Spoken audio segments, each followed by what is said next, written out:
ఏపీలో వైఎస్ఆర్సీపీ సామాజిక సాధికార యాత్ర ప్రభంజనంలా సాగుతుంది. తిరుపతి జిల్లా వెంకటగిరి నియోజకవర్గంలో సామాజిక సాధికార యాత్రకు ప్రజలు పెద్ద సంఖ్యలో తరలివచ్చారు. నేదురుమల్లి రామ్కుమార్ రెడ్డి ఆధ్వర్యంలో సామాజిక సాధికారిక బస్సు యాత్ర జరుగుతోంది. ప్రస్తుతం ఆ లైవ్ ని మనం చూస్తూ ఉన్నాం. ఏప్రిల్లో ఉన్న ఎలక్షన్స్ కి మీ దగ్గరకు వచ్చి మద్దతు కోరే హక్కు ఒక్క వైఎస్ఆర్ కాంగ్రెస్ పార్టీకే ఉంది.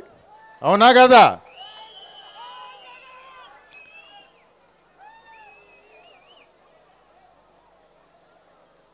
జగన్మోహన్ రెడ్డి గారు మాకు నిర్దేశించారు, వై నాట్ 175 అని. 175 సీట్లకి 175 గెలవాలి అని. మీ అందరి మద్దతుతో, మీ ఆశీస్సులతో ఈ నియోజకవర్గ అభ్యర్థిగా రేపు పోటీ చేస్తూ వెంకటగిరి అత్యధిక మెజారిటీ ఇవ్వాలని మిమ్మల్ని అందరినీ కోరుకుంటున్నా.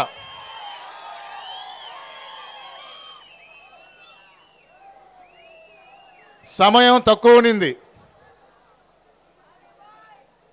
చేయగలిగిన పనులు చేసిన.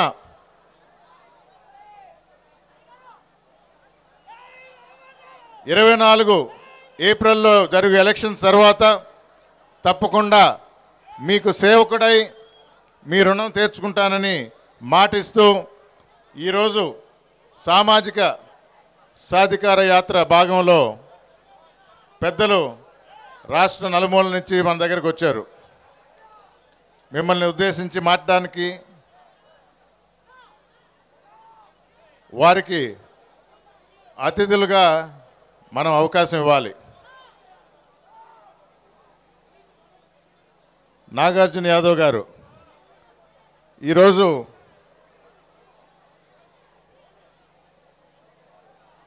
విజయవాడ నుంచి ఉదయాన్నే లేచి వెంకటగిరికి వచ్చి ఈ యాత్రలో పాలుపంచుకున్నారు.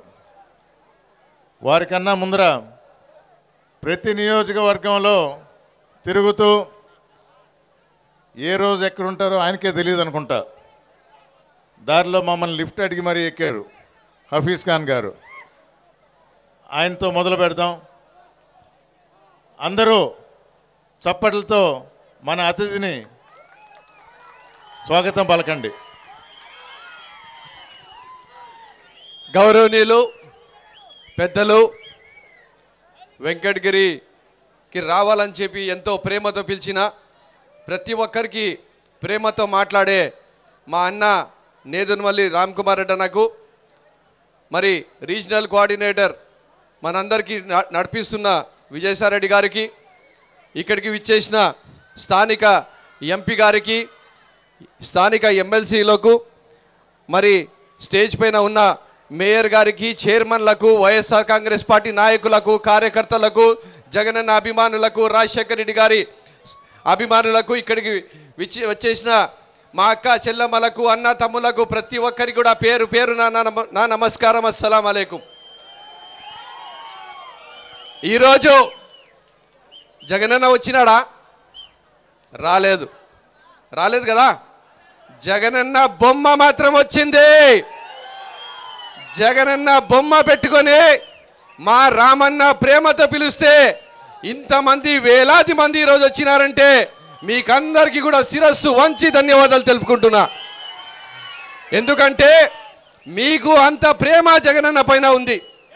రాజశేఖర రెడ్డి గారు చనిపోయిన తర్వాత రాజశేఖర రెడ్డి గారి ఫోటో ప్రతి ఇంట్లో ఉంటే ఈరోజు నేను గర్వంగా చెప్పగలుగుతున్నా, జగనన్న ఫోటో ప్రతి గుండెలో ఉంది అని చెప్పి మీకు అందరికీ తెలియజేసుకుంటున్నా.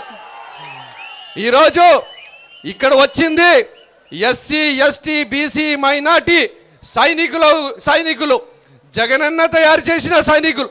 ఒక సామాన్య మనిషిని ఒక ఎంపీగా, ఎమ్మెల్యేగా, ఎమ్మెల్సీగా చేసి మీ వర్గాలకి ప్రతి ఒక్కరికి మేలు చేయండి అని చెప్పిన ఒక గొప్ప నాయకుడు వైఎస్ జగన్మోహన్ రెడ్డి గారు అని చెప్పి మీకు అందరికీ తెలియజేసుకుంటున్నా. మనకు కావాల్సింది సామాజికంగా, ఆర్థికంగా, రాజకీయంగా సమానత్వంతో చూడాల్సిన అవసరం ఉంది. 75 సంవత్సరాలు అయింది. 75 సంవత్సరాల్లో ఏ Chandrababu Naidu, Pawan Kalyan, Congress party, BJP party, Telugu Desam party, ఆ పార్టీ, ఈ పార్టీ, యా పార్టీ కూడా చేయని పని ఈరోజు 4.5 సంవత్సరాల్లోనే వైఎస్ జగన్మోహన్ రెడ్డి గారు చేసి చూపించారని మీకు తెలియజేసుకుంటున్నా. ఈరోజు జగన్మోహన్ రెడ్డి గారి కన్నా ముందు ఒక్కసారి ఆలోచించాలి. ఎందుకంటే దేశ రాజకీయాల్లోనే జగనన్న అంటే ఒక విప్లవం, జగనన్న అంటే ఒక సంచలనం. ఎందుకంటే జగనన్న చేసే ప్రతి అడుగు కూడా ఈరోజు భారతదేశంలో ప్రతి ఒక్కడు కూడా జగనన్నకు ఫాలో కావాలని చెప్పి ప్రయత్నం చేస్తున్నాడు. గత ప్రభుత్వంలో చంద్రబాబు నాయుడు గారికి 14 సంవత్సరాల ఆయనకు అనుభవం ఉంది అని చెప్తారు కదా. ఆయన ముఖ్యమంత్రి అయినాడు కదా. అప్పుడు వాలంటీర్లు ఉన్నారా అని చెప్పి మీకు అడుగుతున్నా. ఉన్నారన్నా ఇప్పుడు వాలంటీర్లు లేరు. సచివాలయం ఉందా? లేదు. స్కూల్స్కి కట్టించినాడా? హాస్పిటల్ కట్టించినాడా? రోడ్లు వేపించినాడా? ఎవరికైనా మీ ఇంటి దగ్గరికి పంపించినాడా?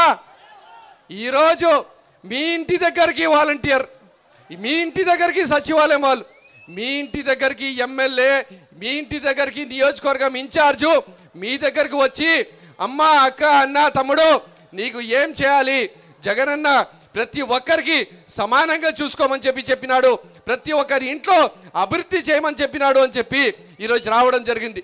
భారతదేశంలో ఇలాంటి వ్యవస్థ ఎక్కడైనా ఉందా అని చెప్పి మీకు అడుగుతున్నా. లేదు.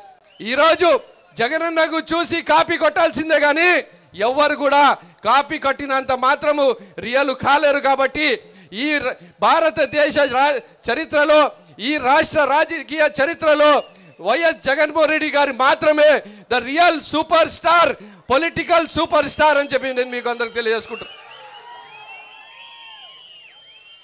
ఏందబ్బా ఈయన వచ్చి the real super star, political super star అని చెప్తున్నాడు అని చెప్పి మీరు అందరూ అనుకోవచ్చు. ఎందుకు అని చెప్తే మన పిల్లలకి చదివించుకోవాల్సిన బాధ్యత ఎవరిది? మనది. కానీ జగనన్న ఏం చెప్తున్నాడు? మీ పిల్లలకి నేను చదివిస్తా, మీ పిల్లలకి మీరు బడికి వదలండి, నేను మీకు 15,000 రూపాయలు ఇస్తా అని చెప్పినాడు. ఇంతకుముందు నా ఏ ముఖ్యమంత్రి నా మాట చెప్పినాడా నేను మీకు అడుగుతున్నా? చెప్పలేదు. ఎందుకంటే మా పిల్లలు అవే కూలీ పనులు చేసుకోవాలా, అవే మెకానిక్ పనులు చేసుకోవాలా, అవే ఆటోలు నడుపుకోవాలా, అవే ట్రాక్టర్లు నడుపుకోవాలా, అదే కూలీ లెక్క ఉండిపోవాలి. కానీ మన పిల్లలు ఎందుకు ఐఏఎస్ ఆఫీసర్లు, ఐపీఎస్ ఆఫీసర్లు, డాక్టర్లు, ఇంజనీర్లు ఎందుకు కాకూడదు అని చెప్పి ఆలోచించిన ఏకైక ముఖ్యమంత్రి జగన్మోహన్ రెడ్డి గారు. ఈరోజు మీకు అమ్మఒడి ఇచ్చిన తర్వాత, నాడు నేడు స్కూల్స్ని తీర్చిదిద్దిన తర్వాత, ఏ స్కూల్స్లో అయితే తెలుగు మీడియం మాత్రమే చెప్పేటోళ్ళు, డబ్బు ఉండేటోడు ఇంగ్లీష్ మీడియంకి పోయేటోడు, పేదవాడు ఆ తలుపులు లేని, కిటికీలు లేని, గోడలు లేని, బెంచులు లేని స్కూల్కి పోయేటాడు.